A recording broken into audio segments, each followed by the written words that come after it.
Ladies and gentlemen, good afternoon and welcome back to our YouTube channel once again. And it is my hope and prayer that this video is actually going to find you guys in good health.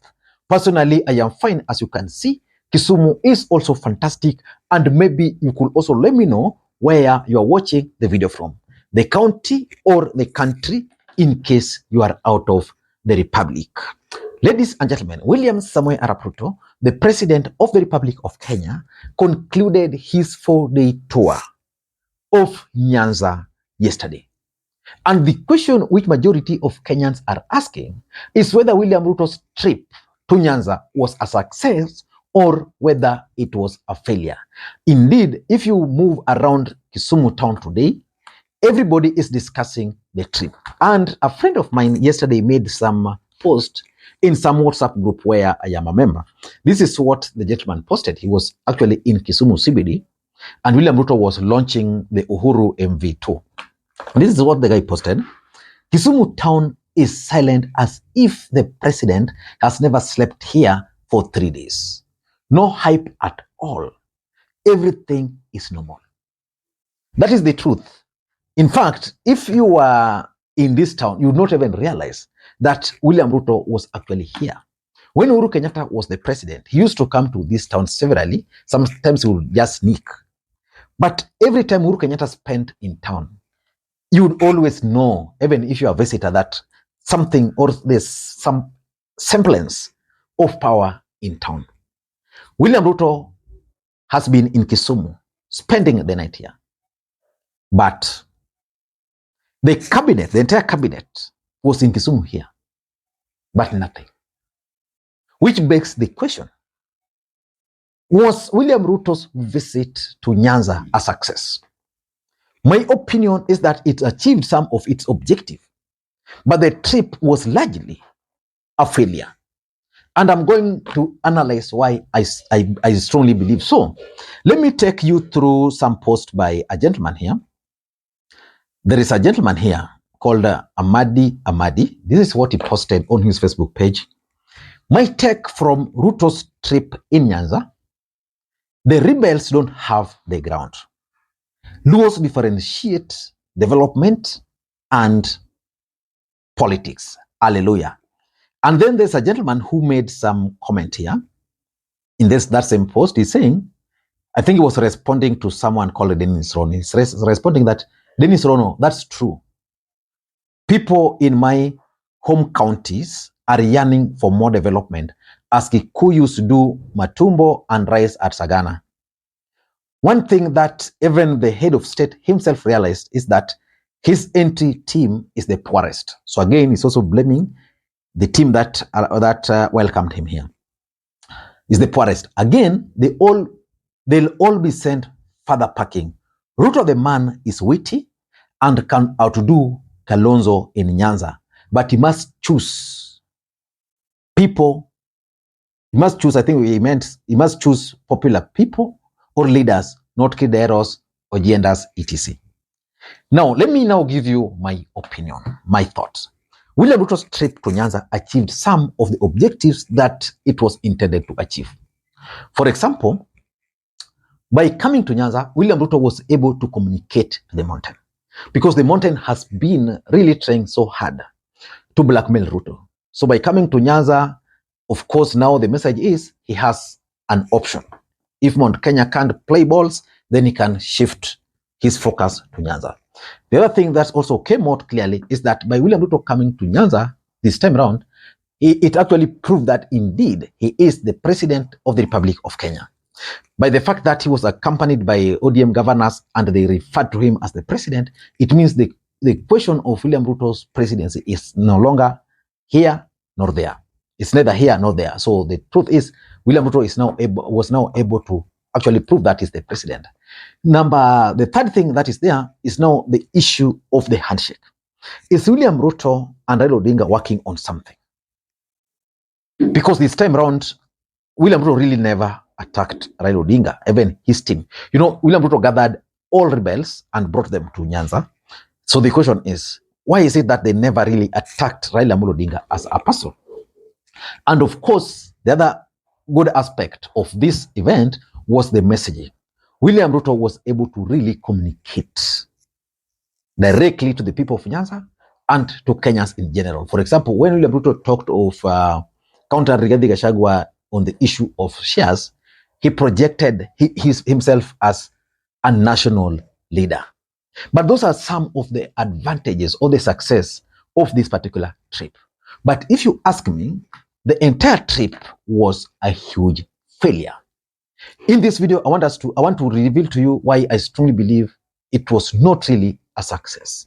But before you do that, for those who are watching this channel for the first time, please take a second or two, click that subscribe button so that next time we produce a video like this, YouTube will automatically notify you. And to the subscribers, I want to continue thanking you guys for your continued support, because without that support, this channel cannot be where it is. Ladies and gentlemen, without any further ado, allow me to dive in.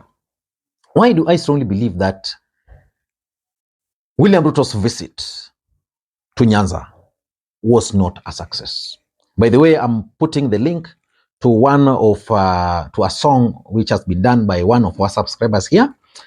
It's new in the music industry, so he has produced 2 songs. So I'm going to share the link down there so that you can listen to the guy. I think he has a bright future. He shared with me the link to his songs, and I've listened to them. They are very nice. So you can also just pay very close attention to the songs. Just listen to them. You can share those songs in your various groups just to promote one of us. Ladies and gentlemen, why do I strongly believe that William Ruto's trip to Nyanza was a failure? Number one, if you ask me, the way the trip was organized. So the question is, how was the trip organized? I want you to figure out the areas William Ruto visited. This trip from the onset was designed to only target the constituencies of the rebel MPs. That was the main target. Rebel MPs. That's why he was in Mondi Karoli's constituency, Uriri constituency of Mark Nyamita, Elisha Odhiambo's constituency, Bondo Member of Parliament constituency, that is Godon Ochanda. He was in Rongo, Polabur. He was in Ugenya of David Ochie. If William Ruto really wanted to show the Luos something, that is a leader who doesn't really care, then in his trip, in my view, William Ruto would have picked, let's say, 3 or 4 more constituencies. Like, for example, there is no way you can go to Rongo, go to Rongo, go to Rongo, go to Riri, then go to Suba South, is it North, go to Bondo, Game, then you fail to go to Alego constituency, you fail to go to Ugunja, because it's a stretch, the president would have just made that stretch, because in most cases, some of these constituencies were previously won.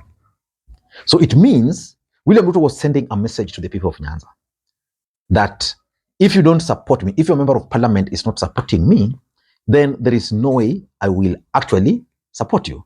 William Ruto came to Kisumu. Why do you think he came to Kisumu? For Ojianda, because Ojianda is also supporting him.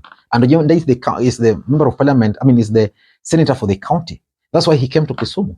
Otherwise, if Ojianda was not supporting him, probably he would not have managed to come to Kisumu. So that was, for me, that was bad footing or a wrong footing for me. Like, for example, initially, my people, and I said it here severally, that William Ruto was supposed to visit my constituency in Nyakach. And there was some place there where they had actually agreed he was going to go to. He didn't. So that foundation was weak. Number 2, William Ruto reception. Reception is normally very good in creating perception, because politics is normally a game of perception. William Ruto was well received throughout the trip, but there was a problem somewhere. His handlers decided to just show that they had the money. So they would just dish money publicly. So that at the end of the day, everybody who attended that event is perceived to have attended the event because they received the money. You see, sometimes you can dish money, but you hide. Tom Ojienda was captured dishing out money before William Ruto's visit to Kanyagwa. His handlers were also seen dishing out money somewhere. Indeed, majority of those who attended those rallies received money. So the perception is, despite the fact that there were crowd, those crowd are being perceived to have been bought. And that's why the member of parliament for, is it Kasipul Kabondo? Ongondowere was like, people were being paid attendance and standing allowance. Kwa sababu mimi siwezi nikakuja area hii nichukue attendance and listening fee as a member of parliament. The third thing why I think it was a failure was the presence of the governors. And for me, that was a trap by Raila Odinga and the governors. You can't tell me that all the 4 governors from Nyanza decided to accompany Ruto, but members of parliament decided to boycott. It's because Raila Odinga wanted it to appear like that. Remember, these events targeted constituencies of the members of parliament. So you go to Omondi Karoli's constituency in Homa Bay, then the governor is there. The governor is probably more popular. The governor, based on protocol, is supposed to be the one welcoming the president. So it means if these members of parliament had hoped that they'll have that responsibility of welcoming the president and taking credit for the crowd there, then they were wrong. For example, in Omondi Karoli's constituency, you can't really tell whether the crowd that was there was because of Ruto or was because of Omondi Karoli or because of Gladys Wanga. So for me, it took the limelight from the MPs. In fact, the only places like in Uriri, where I think Nyamita was able to really mobilize well, and maybe in Game, where the member of parliament decided to host his homecoming, which was now boycotted by the governor, the truth of the matter is that the presence of the governors was actually a strategy to take away the limelight from the organizers of this event. So that in Kisumu, it became Nyong'o, Ruto. In Homa Bay, Gladys, Ruto. In Migori, Ayako, Ruto. In Siaya, Orengo, Ruto. And that can explain why Ochanda had problems addressing the residents. But when Orengo was there, people were actually demanding for Orengo. The fourth thing was the boycott by the Luo MPs. You know, as long as this event was boycotted by the other Luo MPs, I don't think William Ruto received or achieved his objective. Because if some of these Luo MPs would have attended, then probably, like for example, let's say he came to Manyakach constituency, and then the member of parliament came there, probably the perception would have changed. But right now, majority of Kenyans are not, majority of Luo Nyanza are not blaming the members of parliament for boycott. Because if Ruto were in their constituencies and they boycotted, you know, I've seen a theory being advanced that Ruto was in Nyando, but the member of parliament was not there. The member of parliament was never involved. That's the truth. The truth is, Ruto was in Nyando because of a gender. There's no any head of state which you can visit a region in terms of bringing development, and elected leaders are not there. Sisi tuli boycott. Kwa sababu mimi siwezi nikakuja area hii nichukue attendance and listening fee. As a member of parliament, I have capacity to take care of my people. Nataka kushukuru tena kwa wajumbe wote wa eneo hii ya Nyanza, kwa sababu hakutuweka kwa program Kwa hivyo tulimwachia anene na nyinyi, akishaenda ndio turudi vile nimeanzia, tuweke mambo sawasawa. I wish he could have addressed all those issues while in State House Nairobi, because his coming here has not make a change. He was on a holiday. I want to give few examples. When he was in Siaya, he commissioned an hostel which the governor Orengo has done. The national government had no role at all. When he was in Kabonyo in Kisumu, the fish landing bay, financed by the Republic of Hungary in consultation with the county government of Kisumu, the national government played no role. I was saddened yesterday when he was in Suba. The only activities which he had in Suba is to open UD office. UD office. So, if the members of parliament would have just boycotted, like for example, when Ruto came to Homa Bay the other day and the members of parliament boycotted the previously, there was a lot of pressure on the members of parliament on why they boycotted. But this time around, there's not that pressure because of the way the whole thing was set up. And lastly, Uhuru Kenyatta projects. You know, William Ruto came to Nyanza. If you look at the development projects that he unveiled, 90% or maybe 95% of them were actually Uhuru Kenyatta's projects. So, the notion that Uhuru did nothing for the people of Nyanza is no longer there. The truth is, everybody in Nyanza now believes that kumbe Uhuru did a lot.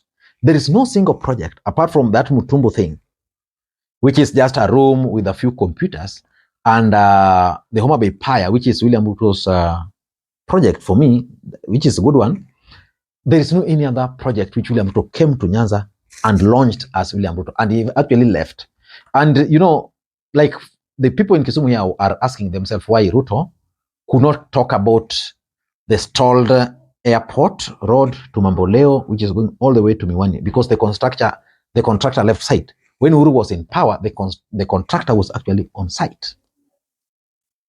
The EP economic zone, special economic zone, which was supposed to be constructed in Moroni, money has been moved. There was that dam which was supposed to deal with the issue of flooding in Nyando. Money moved. So the truth is, when Ruto came to Nyanza, the expectations were high. He has left with no expectation. I don't know what to think. That's my take. Thank you guys, and may you have a good day. Bye-bye.